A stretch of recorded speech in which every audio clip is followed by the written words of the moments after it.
अस्सलाम वालेकुम, कैसे हो गुलशेर? वालेकुम अस्सलाम सर, ठीक है आपने? मैं भी ठीक हूँ यार। तुम फ्री बैठे होते हो क्या? सबसे पहले तुम ज्वाइन कर जाते हो और कोई आता ही नहीं है। मैं तो फ्री होता हूँ। तुम लगता है एक ही सब्जेक्ट पढ़ रहे हो। सर आपकी क्लास इंटरेस्ट के साथ लेता हूँ मैं। अच्छा, अच्छी बात है। चलो बाकी भी आ जाएं। मैसेज कर दूँ? कर दो यार अगर कर सकते हो। ओके।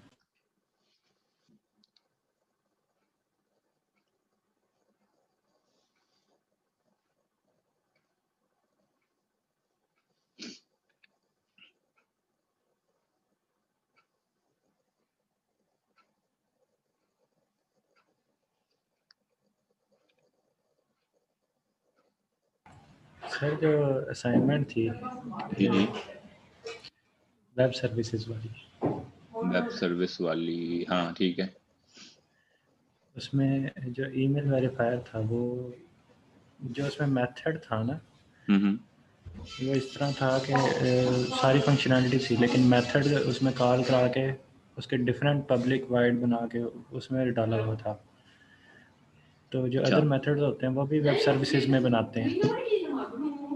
हम्म। ये पूछना था। एक मिनट दोबारा सर बताओ, मेथड था उसका क्या? मेथड था ना एक, हम्म। जो मेन होता है बटन के ऊपर, हाँ जी। उसके अंदर एक मेथड था लेकिन मेथड को डिफरेंट पब्लिक वाइड जो बना के नहीं इसमें डालते, अलग मेथड बना के हम्म। उसमें रखा हुआ था बाकी फंक्शन। तो जो बाकी फंक्शन था वो भी वेब सर्विसेज वाले, मतलब सर्वर साइड पर डालना था या क्लाइंट साइड पर डालना था? देखो ये आपकी करना ये यूं होता है कि बटन क्लिक का जो फंक्शन होता है वो तो आप क्लाइंट साइड पे ही रखते हो ना। सही। क्लाइंट ऐप में रखते हो, बेसिकली होता भी वो सर्वर साइड कोड है, लेकिन क्लाइंट क्लाइंट ऐप में रखते हो बटन क्लिक का इवेंट। उसके पीछे आप वेब सर्विस कॉल कर लो और बाकी सारी फंक्शनैलिटी बेशक वेब सर्विस में हो, यूं कर सकते हो आप। अस्सलाम वालेकुम सही सर। थी। वालेकुम सलाम। सर अब्बासी कैसे बड़े हैं दिन आप? बाद आए हो तुम। नहीं सर, मैं कल भी क्लास में था, मैं कल बोला नहीं था। नहीं यार ऐसी बात ना करो। सर आप कल की स्क्रीनशॉट चेक कर लें, मैं कल पूरी क्लास में था, मैं बोला कुछ नहीं कल, बस सुनता रहूं। सर हाँ जो मैंने थे, आपको एक सही issue कह रहे बताया हो, थे यार मैंने चेक किए। था सर, मैं पिछली क्लास में भी बीच बीच में था, मैं आजकल सर जरा खामोशी से सिर्फ सुन रहा हूँ। मैं कहा चला सुनने पे फोकस कर लेते हैं थोड़ा सा। बड़ी बात है, तुम और खामोशी से सुन रहे हो। बस सर, कल जो इशू आपको मैंने बताया था सर, उसका सोल्यूशन कोई नहीं होता क्या? यार वो आपको ईमेल से ना करना पड़ता है, इस तरह की ना एप्स, थर्ड पार्टी एप्स को अलाउ करना पड़ता है, इस तरह नहीं और वो होता तो मतलब। कर दिया था, हाँ वो वो ये करना था ना कि पड़ता है। मैंने ईमेल ऐड किए और लेस क्योर ऐप करके मैंने फंक्शनैलिटी परफॉर्म किया। तो मैंने इसमें बेसिकली किया ये था सर कि एक रैंडम नंबर जनरेट कर रहा था, ठीक है, वो नंबर अपने डेटाबेस में सेव कर रहा था और वही नंबर मैं उसकी मेल पे सेंड करवा रहा था यूजिंग वेब सर्विसेज। अब मैं बेसिकली ये मेल कंफर्मेशन करा था ना, अगर उसको मेल पे वो नंबर मिलता और वो अगेन इंटर करता है तो डेटाबेस के मैच करके मैं उसको वेरीफाई कर रहा था। लेकिन उसमें इशू यही आ रहा था कि जब तक मैं लेस क्योर ऐप को ऑन नहीं करता था वो कोड भेजता नहीं था, और लेस क्योर ऐप ऑन करके मैंने वो हाँ तकरीबन वो सारा ऑन काम करनी किया पड़ती है, उसका तो सोल्यूशन कोई नहीं है क्योंकि उन्होंने रिस्ट्रिक्शन लगाई भी होती है ईमेल वालों ने ना। बिल्कुल। वो कोड मैंने सेंड किया, उसके बाद कोड जब रिसीव किया उसको फिर वेरीफाई करके डेटाबेस से मैं उसका अकाउंट वेरीफाई करा था। मतलब मैंने भी ईमेल वेरीफाई वाला काम इस तरीके से किया था। हाँ ठीक है, नहीं वो करना पड़ता है असल में। पता है क्या, मैंने आपको बताया था कि जो कंपनीज वगैरह ने रखी होती है ना ईमेल्स सेंड करने के लिए ईमेल आईडीज, वो उन आईडीज पे अलाउ होती हैं ये चीजें, या तो वो जी अलाउ जी, वो तो होंगी या समझ आ कंपनी आईडीज होंगी। बिल्कुल वो समझ आ गई थी। सर एक वो मरतबा ना अलाउ होती है। असाइनमेंट चेक कीजिएगा रन करके, और उसमें जो कमी पेश की सर वो बताइएगा लाजमी। अच्छा ठीक है। जज़ाकल्लाह सर जी। ज्यादातर असाइनमेंट्स वैसे मैं रन नहीं करता, इतना टाइम नहीं होता मेरे पास कि एक एक सर वो असाइनमेंट इजी, रन करूं। मैं आप कहे तो मेरे साथ डेटाबेस में शेयर कर देता हूँ। नहीं मैं चलो देखता हूँ ना, फिर बताऊंगा कि क्या है। Okay sir, okay. एक बार देखता तो हूँ। सही है सर। सर पेपर्स का क्या सीन है, ऑनलाइन होंगे या फिजिकल होंगे? अभी तक तो यार हाँ ऑनलाइन का, उसका फिजिकल का ही है। कोई और कंफर्मेशन नहीं आया अभी तक। अब इतनी कोडिंग और फिजिकल एग्जाम में कैसे लिखेंगे, ये सोचते यार हैं लोग। लिख सकते हो। ये स्टूडेंट्स नहीं ने लिखेंगे। गलती की है कि स्टूडेंट्स ने ऑनलाइन की वजह से पढ़ना छोड़ दिया और सिर्फ लेक्चर वगैरह से कोड देख के लिख के एग्जाम में कर देते थे। थोड़ा बहुत लिखना आपको जुबानी भी आना चाहिए। अब सर आप लोगों थोड़ा ने नहीं बहुत किया तो क्या तो कर सकते हैं। जिस सर का मिड टर्म का पेपर था, उस सर का पेपर आ गया था सर, वो तो आप पूरा नहीं लिख सकते नहीं, ना, उस तरह का मतलब पेपर नहीं आता, उस तरह का पेपर ऑन साइट पे नहीं आता। वो स्पेशली सैफ साहब ने बनाया था वो पेपर, और उन्होंने ये स्पेशली ये बात कही थी कि मैं इसलिए लेंथी बना रहा हूँ ताकि ऑनलाइन है तो स्टूडेंट्स ज़्यादा चीटिंग वगैरह भी ना करें। और इस तरह वो बस सर ऑनलाइन के वही केस में ही ऐसा पेपर बनता है, ऑन साइट के केस में ऐसा लेंथी टाइप नहीं बनता, थोड़ा छोटा ही होता है वो।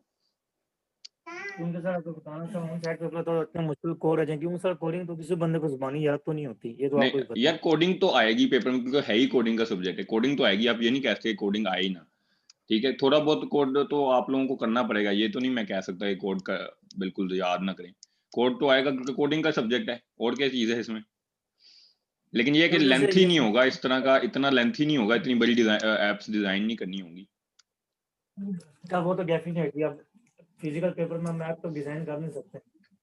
हाँ, और छोटी मोटी चीजें उसमें इग्नोर भी कर दी जाती हैं कि डिजाइन अगर सही नहीं, परफेक्ट नहीं बन रहा तो ये वो इस तरह की चीजें इग्नोर कर दी जाती हैं। सर्वर साइड कोड लिखा जाता है नॉर्मली इस तरह। नहीं सर, अल्लाह करे ऑनलाइन ही हो। चलें देखते हैं।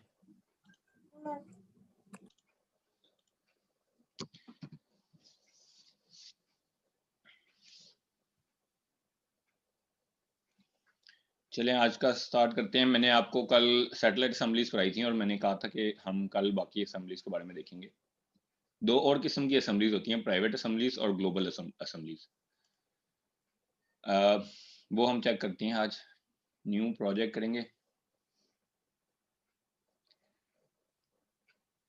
यहाँ पे सर्च में अगर आप लाइब्रेरी लिखें तो ये आ जाता है क्लास लाइब्रेरी। बस ये ध्यान रखना है कि इसकी लैंग्वेज विजुअल सी शार्प हो, विजुअल बेसिक वाली नहीं लेनी आपने। ठीक है, क्लास लाइब्रेरी सेलेक्ट करनी है। यहाँ पे उसका कोई नाम रख दें। मैं इसका नाम रख देता हूँ प्राइवेट असेंबली ऐप। चलें ऐप कर देता हूँ।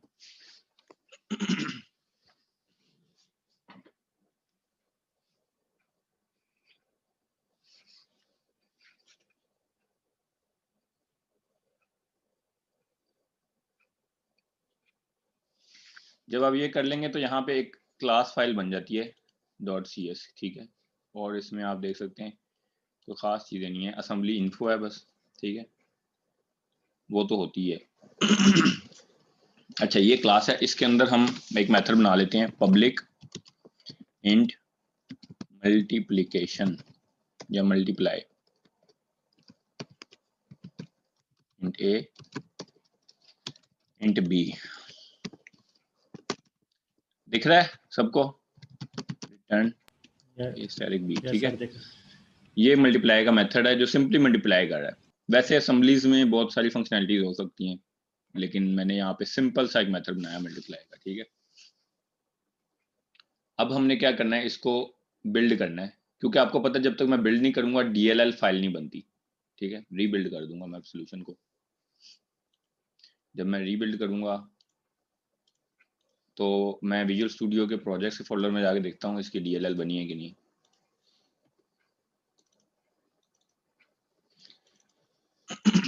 ये DLL बन गई। ठीक है, ये प्राइवेट असेंबली की DLL बन गई।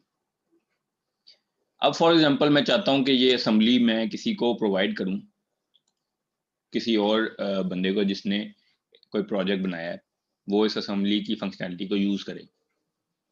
ठीक है, तो मैं एक और विजुअल स्टूडियो का इंस्टेंस खोलता हूं। मेरा डायरेक्टली एक और क्लिक करने से नहीं खुलता, तो मैं राइट क्लिक करके उस पर रन एज एडमिनिस्ट्रेटर करके खोलूंगा।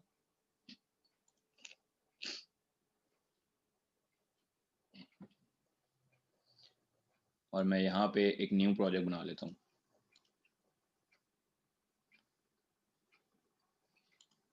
वेब एप्लीकेशन बना लेता हूँ empty private and global assembly.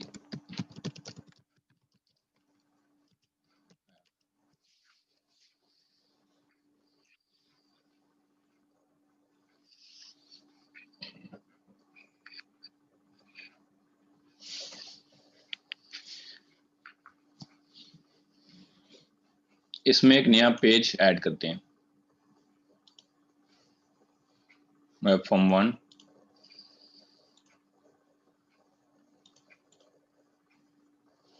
Tool box में जाऊंगा, लेबल लगाया,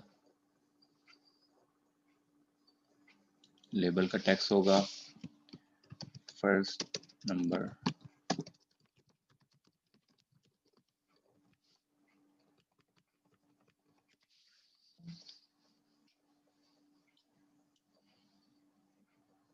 टेक्स्ट बॉक्स, इसके बाद ब्रेक, सेकंड नंबर, ब्रेक। अब मैं यहाँ पे एक बटन लगा देता हूँ,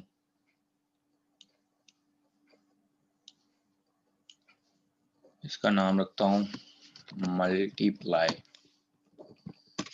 और एक लेबल लगा देता हूँ जिसमें मैं आंसर शो करूंगा, आंसर।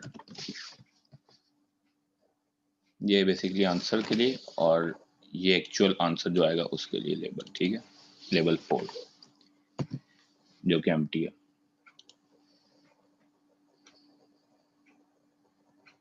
ठीक है, तो ये बन गया फॉर्म। कुछ ब्रेक्स लगाता हूँ,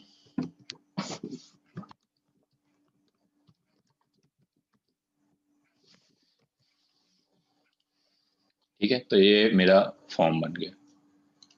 यहाँ से ब्रेक्स खत्म कर देते हैं।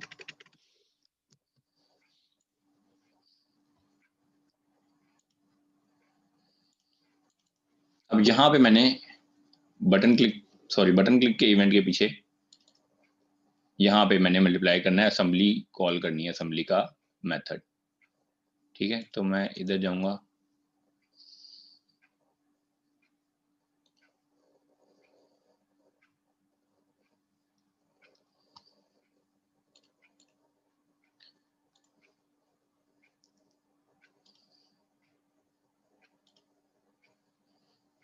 वो असेंबली कहीं भी पड़ी हो सकती है, लेकिन फिलहाल मैंने उसको कहीं मूव नहीं किया, तो मेरी वहीं उसी फोल्डर के अंदर होगी, प्राइवेट असेंबली ऐप में।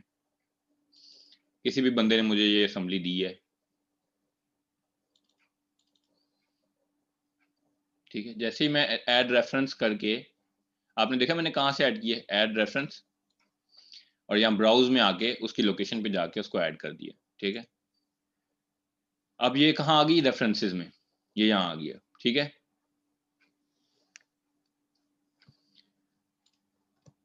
ठीक है, अब ये यहाँ पे आ गया, बटन क्लिक पे मैं कॉल करूंगा। ये देखें यहाँ पे इसकी नेम स्पेस आ रही है, प्राइवेट असेंबली ऐप, जो भी नेम स्पेस उसकी थी वो आ रही है। डॉट क्लास 1, उसकी जो क्लास थी उसका नाम था class 1, multiplier library.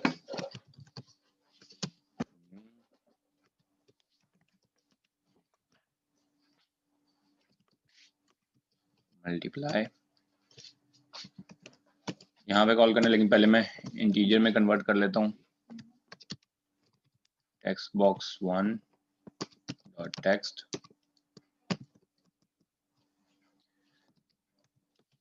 int 32 dot parse,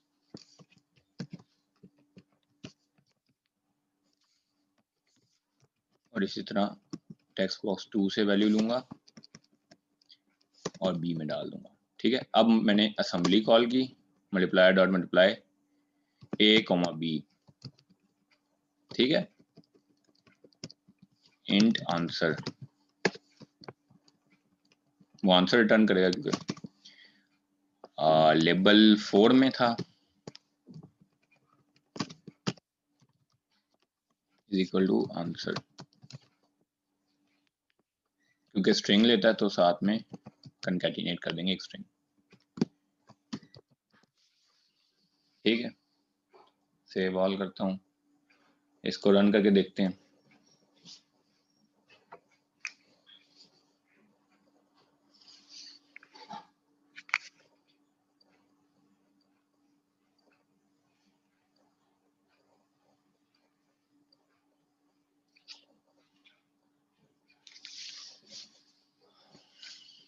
2,15 multiply 30, ठीक है। तो ये प्राइवेट असेंबलीज में एक्सेसिबल है। मैंने कोई भी मल्टीप्लाई का यहाँ पे कोड नहीं लिखा, असेंबली से ही कॉल किया, असेंबली ने मुझे कैलकुलेट करके दे दिया। तो ये प्राइवेट असेंबली है। प्राइवेट असेंबली का मतलब ये है कि मुझे किसी ने भी दे दी है तो वो मैंने अपने प्रोजेक्ट में डाल लिए, सिर्फ इस प्रोजेक्ट में ये विजिबल है, ठीक है। अब ठीक है, सही है। Yes sir. ठीक है, तो ये प्राइवेट असेंबली है। एक और असेंबली होती है ग्लोबल असेंबली, उसको जरा थोड़ा सा समझिएगा। अब वो हम बनाते हैं। जो दूसरा विजुअल स्टूडियो का इंस्टेंस है उसमें मैं इस वाले प्राइवेट असेंबली वाले प्रोजेक्ट को क्लोज कर देता हूँ और एक नया प्रोजेक्ट बनाता हूँ, और वो भी लाइब्रेरी ही होगी।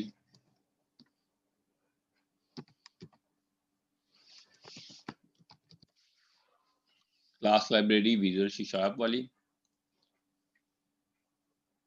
और इस प्रोजेक्ट का नाम होगा ग्लोबल असेंबली ऐप।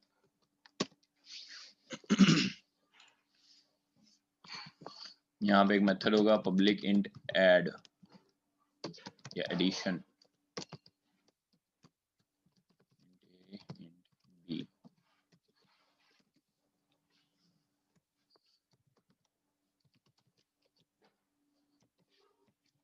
ठीक है। तो ये एक मेथड है, नेम स्पेस है ग्लोबल असेंबली ऐप, क्लास का नाम है क्लास 1, ठीक है। इसको भी मैं बिल्ड करता हूं। अच्छा, अब बिल्ड करने का फायदा नहीं फिलहाल, मुझे एक चीज मैं आपको दिखाता हूं, वो जरा गौर से देखें। सी में अगर मैं विंडोज के फोल्डर में जाऊं, यहां पे एक फोल्डर है असेंबली। जब मैं इसके अंदर जाता हूं तो ये सारी असेंबलीज हैं जो यहाँ पे रजिस्टर हुई हुई हैं, ठीक है। ग्लोबल असेंबली कैश कहते हैं इसे, GAC, ठीक है। इसमें ये सब असेंबलीज ग्लोबल असेंबलीज हैं ये, जो यहाँ पे कैश हुई हुई हैं या ऐड हुई हुई हैं, ठीक है। यहाँ पे जब आप असेंबली को ऐड कर देते हैं तो वो कोई भी प्रोजेक्ट उसको एक्सेस कर सकता है, ठीक है। एक चीज है सॉरी, एक चीज है, वो आपके रूम में पड़ी है तो वो आप सिर्फ उस रूम में जो भी बंदे हैं या आप हैं तो वो उसको एक्सेस कर सकते हैं, सारे घर वाले एक्सेस नहीं कर सकते। लेकिन अगर वही चीज टीवी लॉन्च में पड़ी हुई है तो उसको सारे घर वाले एक्सेस कर सकते हैं। तो बिल्कुल उसी तरह इसकी मिसाल है कि ग्लोबल असेंबली कैश में जो असेंबली है उसको कोई भी प्रोजेक्ट एक्सेस कर सकता है, ठीक है। तो आपके पास भी सी विंडोज में ये होगा फोल्डर। इसके अलावा और भी जगह होती हैं जहाँ पे होती है, जैसे सी विंडोज में आप जाएं, Microsoft.net का फोल्डर है, इसके अंदर जाएं, इसके अंदर असेंबली के फोल्डर में जाएं, फिर gag_msil में चले जाएं, ये भी असेंबलीज पड़ी हुई हैं, ठीक है। ये भी सारी असेंबलीज पड़ी हुई हैं, ग्लोबल असेंबलीज हैं, ठीक है।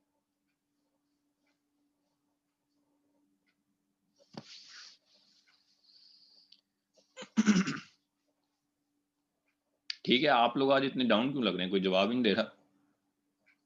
यस सर, ठीक। तो अब हमारी ये कोशिश होगी कि हम इस ग्लोबल असेंबली कैश में अपनी इस असेंबली को रजिस्टर करें या ऐड करें, ठीक है, ताकि इसको कोई भी एक्सेस कर सके, कोई भी प्रोजेक्ट। इस प्रोजेक्ट की प्रॉपर्टीज में जाऊंगा, यहाँ पे साइनिंग, ग्लोबल असेंबली कैश में डालने से पहले आपको अपनी असेंबली को साइन करना होता है किसी की से, ठीक है, स्ट्रॉन्ग नेम की से साइन करना होता है। तो आप ये साइनिंग में जाएं, साइन के चेकबॉक्स पे क्लिक करें, यहाँ पे चूज का ड्रॉप डाउन होगा, चूज अ स्ट्रॉन्ग नेम की। अगर आपका पहले से है तो ब्राउज कर सकते हैं, वरना न्यू कर सकते हैं। मैं न्यू करता हूँ, यहाँ पे मैं उसका नाम रखता हूँ माई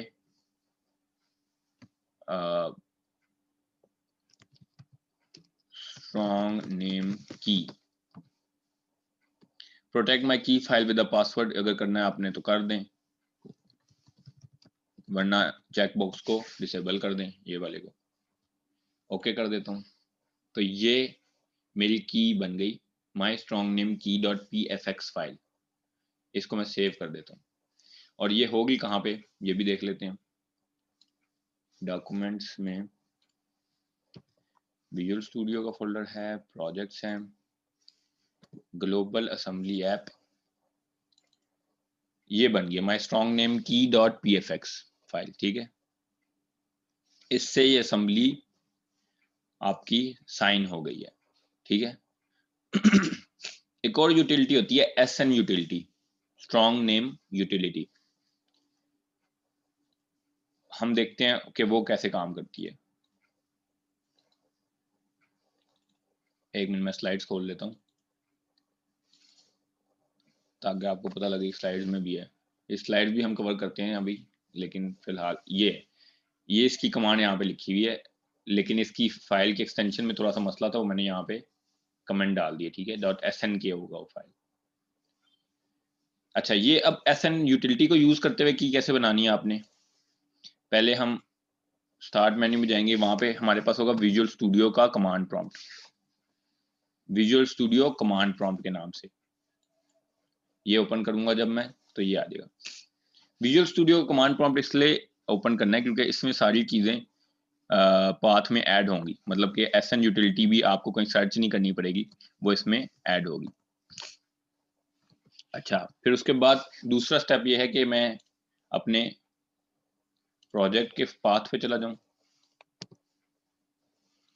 ये मेरा प्रोजेक्ट है। ठीक है, मैं यहीं पे चाहता हूं इसी के अंदर की जनरेट हो। वैसे तो मैं कहीं भी कर सकता हूं, लेकिन मैं सारी चीज को एक साथ रखना चाहता हूं, इसलिए मैं इस प्रोजेक्ट के अंदर ही जनरेट करना चाहता हूं कि मैं इसका पाथ कॉपी कर लेता हूं। अब ये कमांड यूज करते हैं,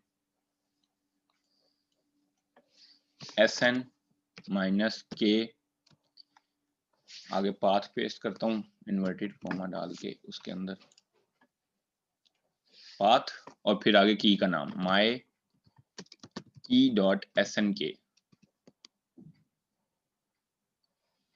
ये देखें क्या लिखा है, की पेयर रिटर्न टू दिस की, पाथ पे ये वाली की फाइल में की पेयर लिख दिया गया है। चेक कर लेते हैं, ये रहा my key.snk। ठीक है, SN का मतलब ही ये स्ट्रॉन्ग नेम, SNK का मतलब स्ट्रॉन्ग नेम की, और SN यूटिलिटी का मतलब स्ट्रॉन्ग नेम।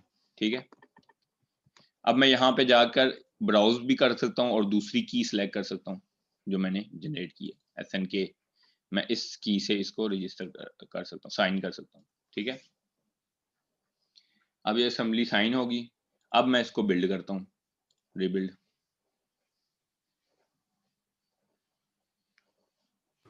PFX से नहीं कर सकते? क्या नहीं कर सकते? PFX दोनों कर सकते हैं। मैंने आपको इसलिए ये बताया कि जब आप विजुअल स्टूडियो से जनरेट करते हैं तो वो PFX बनाता है, पर्सनल इंफॉर्मेशन एक्सचेंज। ठीक है, PFX फाइल बनाता है, आप उसकी से भी कर सकते हैं, लेकिन आपको ये SN यूटिलिटी का भी पता होना चाहिए कि स्ट्रॉन्ग नेम यूटिलिटी भी है, उससे भी आप इस तरीके से जनरेट कर सकते हैं। ठीक है, मैंने दोनों तरीकों से आपको सिखाया है, कोई भी यूज कर सकते हैं आप। ठीक है, जब आपने ये साइन कर दी, बिल्ड भी कर दिया, अब हमने इसको रजिस्टर करना है अपनी ग्लोबल असेंबली कैश में।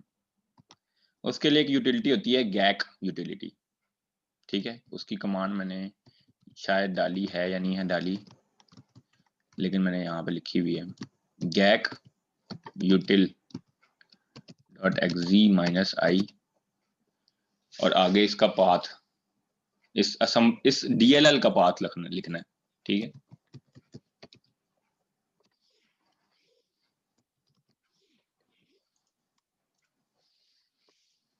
और DLL का नाम आगे ग्लोबल असेंबली ऐप.dll, gak util.exe-i, और आगे पाथ।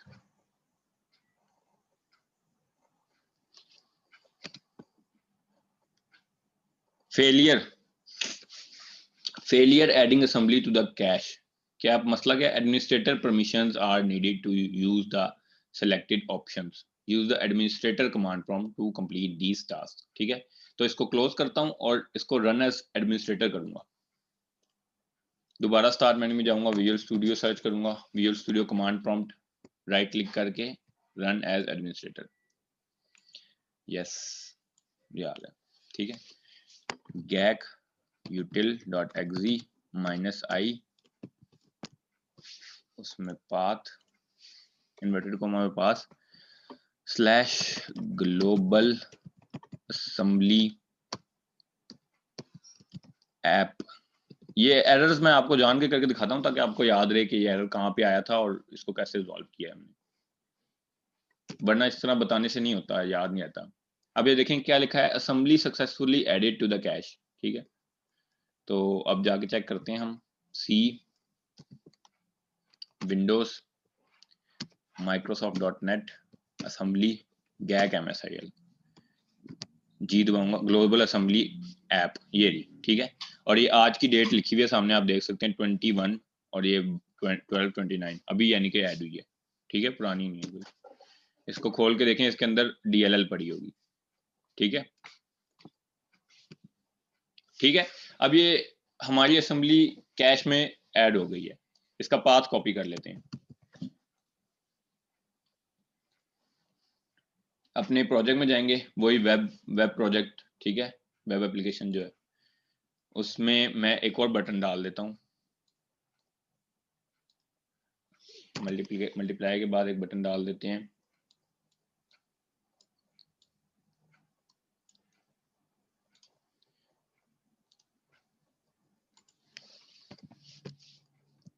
ऐड, और इसके क्लिक इवेंट पे यहाँ, सॉरी क्लिक इवेंट नहीं बना इसका, यहाँ पे मैंने कॉल करनी है, ठीक है। तो सोल्यूशन एक्सप्लोरर में दोबारा आऊंगा, प्रोजेक्ट पे राइट क्लिक करके ऐड रेफरेंस, ब्राउज में पाथ तो डाल नहीं सकता, पाथ यहाँ पे डाल देता हूँ, सॉरी एक मिनट, दोबारा ऐड करते हैं, यहाँ फाइल नेम में पाथ डालते हैं, ठीक है। तो ये पाथ पे इस ये DLL आ जाएगी, इस DLL को सिलेक्ट करूंगा, ओके करूंगा, ये यहाँ पे रेफरेंसेस में आ गई ग्लोबल असेंबली ऐप, ठीक है। इसकी नेम स्पेस क्या है, global assembly app dot class 1 addition library, object का नाम रखूंगा new global assembly app class 1 addition library dot addition. अब ये मैंने करनी है और ए और बी की वैल्यू उसी तरह इंटीजर में कन्वर्ट करके करनी है,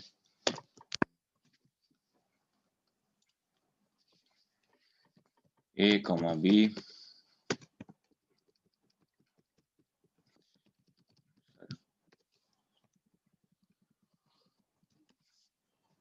लेबल 4 डॉट टेक्स्ट आंसर,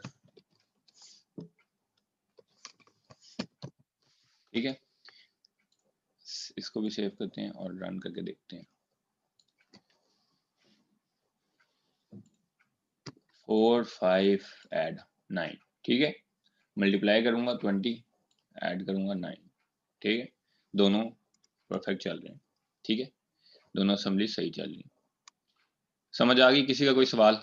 ये ग्लोबल असेंबली की ऐड हुई हुई है DLL, और ये प्राइवेट असेंबली, और ये बाकी सारी बाय डिफॉल्ट ऐड होती हैं, इसलिए ये सब फंक्शनैलिटीज हम एक्सेस कर सकते हैं, ठीक है। कोई सवाल किसी का?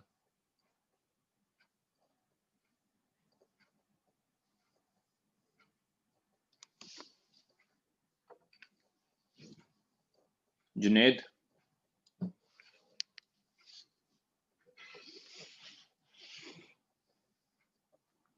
Gulsher, yes sir. समझ आ गई? जी सर समझ। कशमाला, यस सर समझ आ गई। काशिफ, जी सर आ गई। मुनीब, समझ आ गई?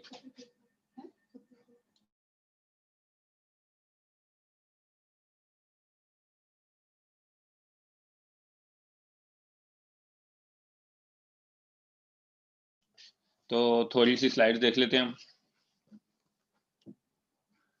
असेंबली क्या चीज होती है? कंपाइल्ड DLL और exe, ठीक है। अब हमें पता है ये अच्छी तरीके से कि DLL को असेंबली कहते हैं, जिसमें क्या होता है, पहले दिन से हम पढ़ते आ रहे हैं, assembly in .NET contains metadata and manifest, ठीक है, ठीक है। metadata is data about data and manifest is data about assembly, ये दोनों चीजें होती हैं इसमें। ILD ASM.exe can show the metadata and manifest, ये एक यूटिलिटी होती है जो metadata और manifest दिखा सकती है, ठीक है। ये बस वैसे ही लिखी हुई है, अगर आपको इंटरेस्ट है तो गूगल कर सकते हैं कि इसको कैसे यूज करना है। An assembly is a collection of types and resources that are built to work together and form a logical unit of functionality, ठीक है। इसमें टाइप्स होती हैं कि डाटा टाइप्स कौन सी हैं, और रिसोर्सेज भी हो सकते हैं, ठीक है, और इन सब चीज़ों को कंबाइंडली किसी फंक्शनैलिटी की फॉर्म में प्रोवाइड किया जाता है कि फंक्शनैलिटी इसकी ये प्रोवाइड कर रही है असेंबली, ठीक है। An assembly provides a common language runtime with the information needs to be aware of the type implementation, ठीक है। Probing process and private assembly, probing एक ऐसे प्रोसेस को कहते हैं कि .NET असेंबली को एग्जीक्यूट करने के लिए कैसे लुकआउट करता है, ठीक है, यानी कि कैसे फाइंड आउट करता है कौन सी असेंबली मैंने एग्जीक्यूट करनी है, ठीक है। An assembly which lives in an application folder is known as private assembly, ठीक है। If an assembly is not found during the probing process, file not found exception is thrown, ठीक है। जब असेंबली को वो फाइंड कर रहा होगा एग्जीक्यूट करने के लिए, यानी कि प्रोबिंग कर रहा होगा, तो अगर असेंबली नहीं मिली तो फाइल नॉट फाउंड का एक्सेप्शन आएगी, ठीक है। गैग क्या है? ग्लोबल असेंबली कैश, ये हम देख चुके हैं। ये सी विंडोज असेंबली का फोल्डर होता है, उसमें होती है, और इसके अलावा जो सी विंडोज आगे माइक्रोसॉफ्ट .NET का फोल्डर है उसके अंदर भी होती है, ठीक है। .NET DLLs live in GAC and user created DLL can also live in GAC, ठीक है। जो पहले से .NET फ्रेमवर्क में हमें फंक्शनैलिटीज प्रोवाइडेड हैं, जो लाइब्रेरीज प्रोवाइडेड हैं, वो भी GAC में होती हैं, और आप जो क्रिएट करते हैं वो भी उसमें आप ऐड कर सकते हैं, कैन आल्सो लिव, ठीक है। And can be reference as shared DLL by many apps, ठीक है। तो इससे हमें ये पता लगा कि ग्लोबल असेंबलीज को शेयर्ड असेंबलीज भी कहते हैं, ठीक है। डिफरेंस क्या हुआ ग्लोबल और शेयर्ड असेंबली में? प्राइवेट असेंबली वो है जो एक पर्टिकुलर एप्स के लिए एक्सेसिबल है, ठीक है, और वो out of the scope accessible नहीं होती। शेयर्ड असेंबली वो होती है जो शेयर्ड कैश में होती है, शेयर्ड कैश है ये, ठीक है, और वो तमाम एप्लीकेशंस उसको एक्सेस कर सकती हैं। उस मशीन पे जितनी भी एप्लीकेशंस होंगी वो सब उसको एक्सेस कर सकती हैं, ठीक है, उन सब के लिए वो एक्सेसिबल है। इसकी मिसाल वही है कि कमरे के अंदर अगर आपके एक चेयर पड़ी है तो वो आप यूज कर सकते हैं, लेकिन अगर टीवी लाउंज में पड़ी है तो वो सारे घर वाले यूज कर सकते हैं, ठीक है। For using the shared assembly, you need to register assembly with strong name in global assembly cache, ठीक है। strong name भी हमने कैसे करना है, strong name की से, ये हमें पता है, और global assembly cache में कैसे ऐड करना है, gak util.exe, ये जिसका नाम यहाँ पे लिखा हुआ है, इसके थ्रू, ठीक है। और ये .NET फ्रेमवर्क जब आप इंस्टॉल करते हैं अपने कंप्यूटर में, या विजुअल स्टूडियो का पूरा पैक इंस्टॉल करते हैं, तो वो ये सारी यूटिलिटीज इंस्टॉल हो जाती हैं, ठीक है।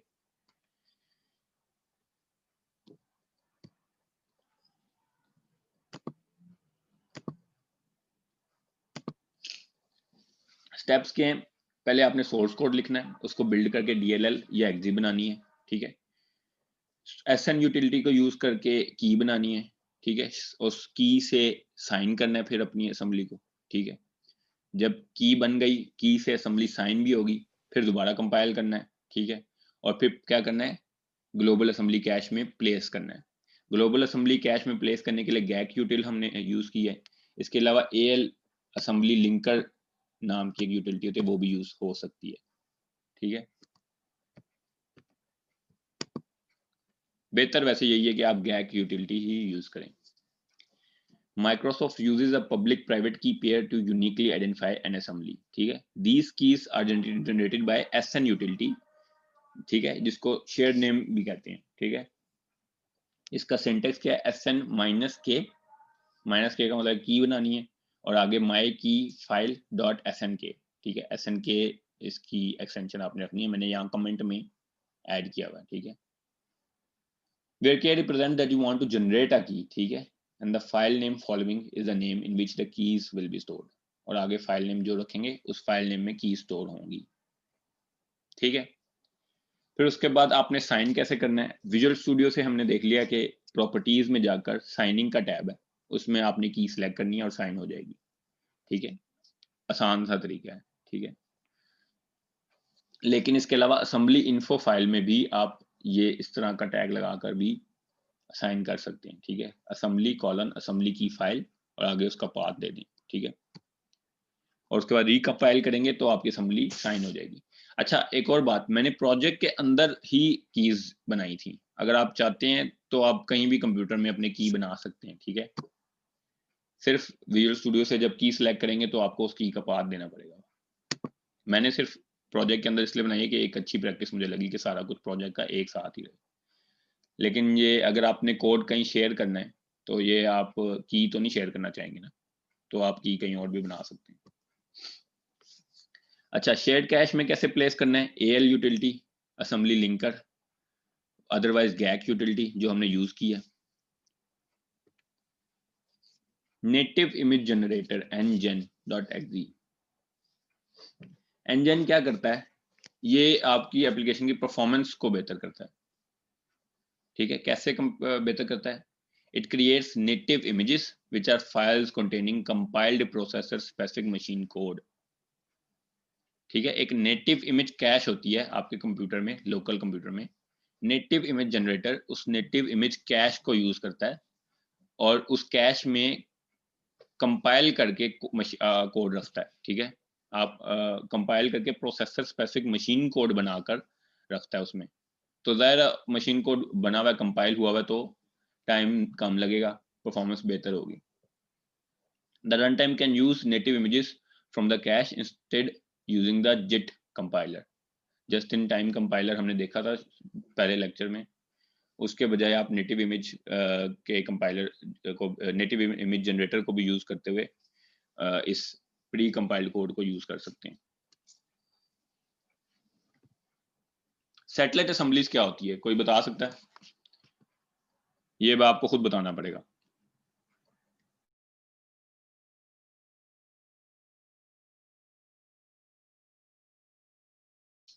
मैं अब मार्क्स रख दूं क्या बताने के भी। जुनेद, जुनेद तो बताओ यार, सैटेलाइट असेंबली क्या होती है।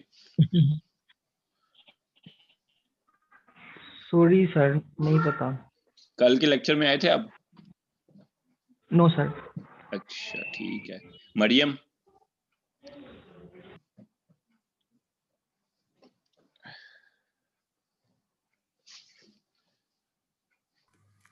Yes sir. सैटेलाइट असेंबली क्या होती है।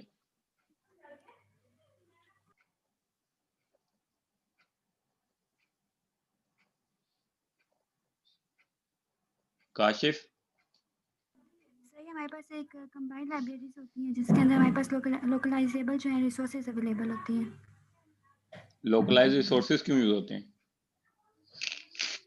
आइडिया नहीं है। अच्छा ठीक है, डेफिनेट, चलो ये तो आपने अच्छा किया ना, कम से कम डेफिनेशन पढ़ के तो बता दी, वरना पढ़ने वाले भी यहाँ पे कोई नहीं है। सैटेलाइट असेंबली वो असेंबलीज होती हैं जिसमें लोकलाइज्ड रिसोर्सेज होते हैं, ये बात आपने बिल्कुल दुरुस्त कही है। लेकिन लोकलाइज्ड रिसोर्सेज का क्या मतलब होता है कि जो भी वेबसाइट को एक्सेस कर रहा है यूजर, उसके लोकेल या लोकेशन के मुताबिक रिसोर्सेज यूज होंगे। जैसे हमने कल एप्लीकेशन में मल्टीलिंगुअल एप्लीकेशन बनाई थी, यानी मल्टीपल लैंग्वेजेस वाली एप्लीकेशन, कि जो भी यूजर उसको ओपन करेगा उसके एरिया और ब्राउजर सेटिंग्स के मुताबिक उसको लैंग्वेज दिखाई जाएगी।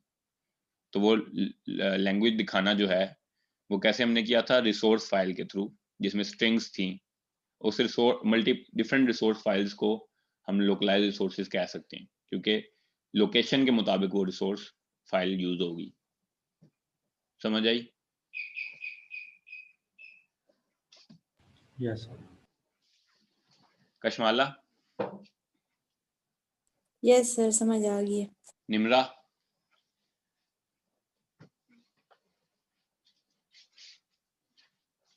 निमरा फातिमा।